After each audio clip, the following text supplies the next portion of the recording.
Hey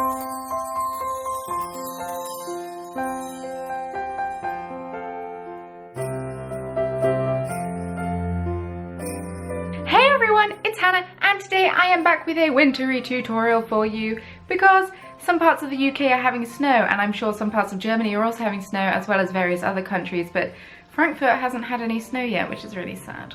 But it's still early days. I was inspired to make these cute little crochet snowflakes. They're really quite easy to make. I'm not gonna lie, I was a little bit surprised. So they look like this. A little close-up shot for you.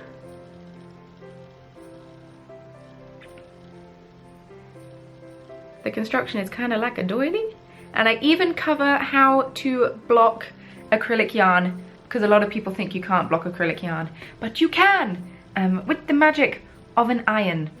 Who knew? Me, I knew, which is obviously why I'm showing you how to block acrylic yarn. You could turn these into ornaments just by doing a little chain here. You can then hang it on a tree. I intend to make them into a garland like I did the Christmas tree tutorial that I made last year, and the heart tutorial that I made. I plan on making a few and string them together in a little garland because I think that would be quite cute. Maybe with 2 or 1, I'm not sure. But you obviously don't need to use the yarn and the hook size that I used in the tutorial. You can use thinner yarn and a smaller hook size if you want to make dinky ones. That's also a thing. But I went with chunky because why not? You are going to need to know how to do some basic stitches because I don't go through it with you. You're going to need to know how to chain, how to slip stitch, how to do a UK double crochet, which is a US single crochet, and you're also going to need to know how to do a UK treble, which is a US double crochet. It's very confusing, but I explain what the stitches are as I talk you through it, so hopefully that will help you out. But yes, I hope that you enjoy the tutorial. Don't forget to hit subscribe and the like button if you're enjoying it. It really helps me out. And yes, you didn't click on this video to watch me waffle on. Let's just get on with the tutorial, shall we? So to make the snowflake, you are going to need double knit yarn, a 4mm crochet hook, some scissors, and a darning needle to sew it all together. Link to the original pattern can be found in the description box of this video, and I will be using UK crochet terminology throughout this video.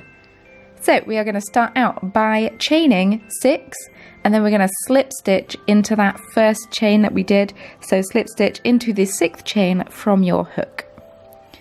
And yes, UK and US crochet terminologies are different. I always get at least one comment being told I'm doing the wrong one. But yeah, and then I just like to slip stitch into the center of the loop that we've just made, just because I do. Then we are going to chain 4, 2, 3, 4, there we go.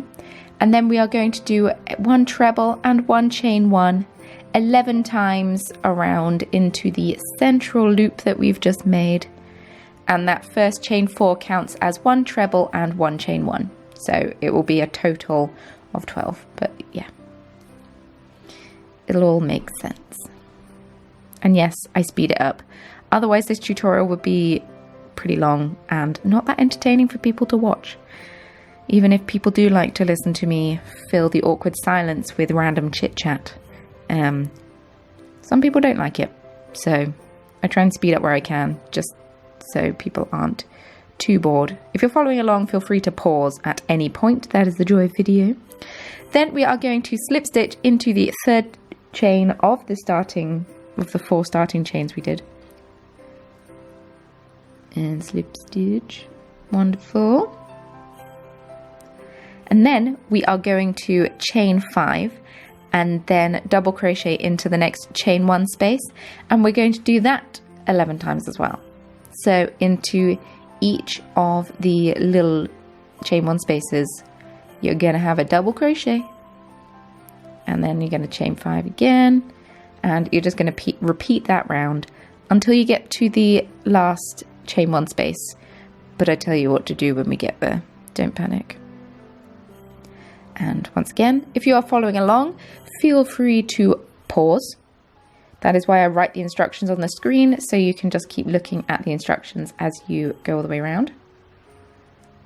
Because I figured that would make life a little bit easier to follow along with. I might be completely wrong, in which case feel free to click on the pattern. We're making snowflake number 13, for those wondering what snowflake we're making. I suppose I should have said that at the beginning, but you know that now. Snowflake number 13. And then that's where I realised I made a mistake. Okay, so then for the last one, you're going to chain 3, and then you're going to do a treble into the base of the beginning chain of the row, which I'm making look far more difficult than it actually is, because apparently I'm really good at doing that sometimes.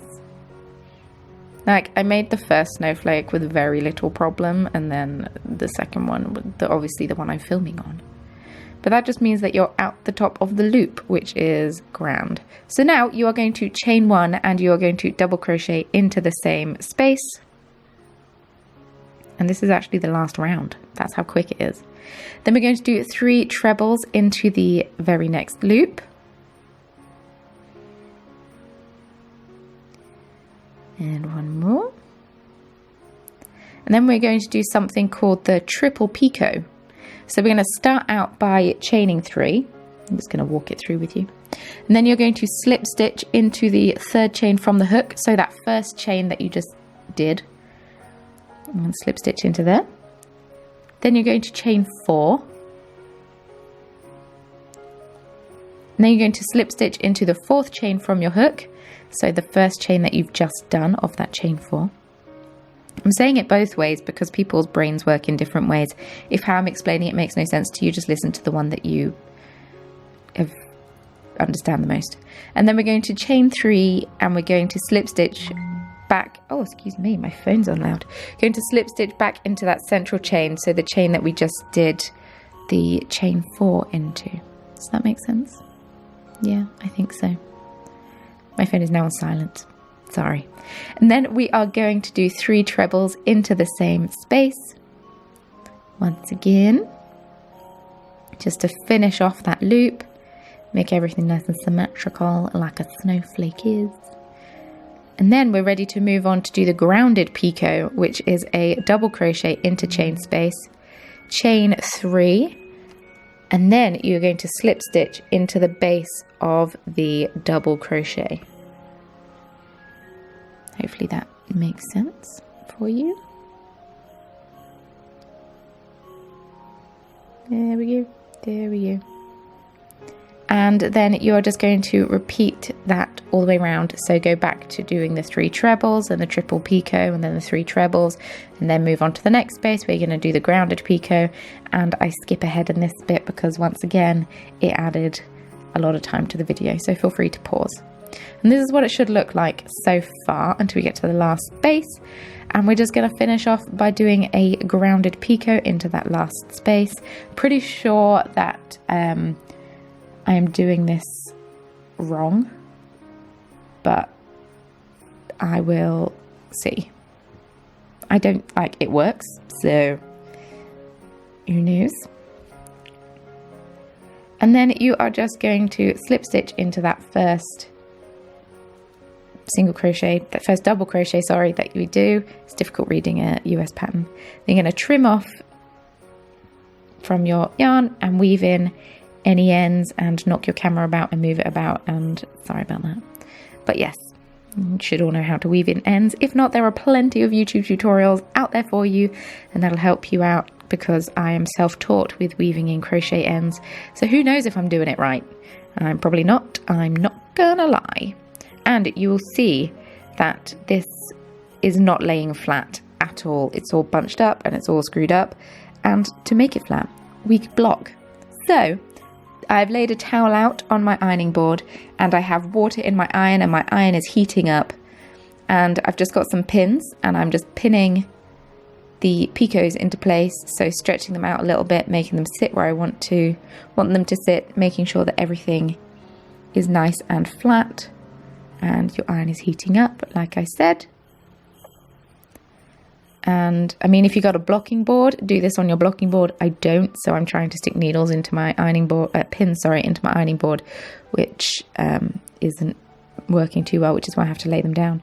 And then don't forget those little grounded picots that we do as well. they need to be spaced out a little bit. I mean, you don't have to block it as aggressively as this. I just like them to lay out nice. And if you make several of them, if you're making a garland or something, then feel free to do them all and then block them all at once. Yeah, but this is only for blocking acrylic. This isn't for blocking wool. You're going to then take your iron, and you're not going to place your iron directly upon your work. You're going to hover it and then just steam it quite a few times and fog up your camera. But yeah, I just steamed it quite a lot. And then you can leave it there to cool down and dry off, and then it's done. So now you know just how easy and quick, actually, how quick it is to make these. I think they took me about a quarter of an hour to make in total, which is super quick, as in each, not two. They each took me a quarter of an hour to make. And I wasn't using the slippiest of yarn because it was like super cheap, but I have a lot of it still. So I'm going to be able to make a lot more of it, a lot more snowflakes. It'll also look really cute if you made smaller ones to hang off a present you're giving, just like a little gift wrapping idea. Not that I'm that great at gift wrapping. And also, blocking acrylic isn't that scary. The only thing you need to be sure of is that you don't actually put the iron on top of your wool or yarn, because it's not got wool in it, on top of your yarn, because that would be disastrous. But yeah. Blocking makes the world of difference because they actually lay flat when you block them, whereas when you don't block them, they kind of don't lay flat. If you enjoyed this tutorial, don't forget to hit the thumbs up button. It lets me know that you liked it. And feel free to hit subscribe. I post a new craft tutorial here in the Corner of Craft every Sunday, and then I post bonus video in the week on a Thursday. Every other Thursday you get a cheeky little podcast, and then the Thursdays in between you get another video. This past Thursday I told you the gift ideas that you could get for crafty people, and there are some good gift ideas listed underneath as well, so much recommend checking that out if you're stuck for present ideas for people. Link to the original pattern can be found in the description box below, and links to all of my social media can also be found down there, as well as the list of the materials that you are going to need. Thank you very much once again for watching, and I shall see you very soon in Thursday's podcast. Bye!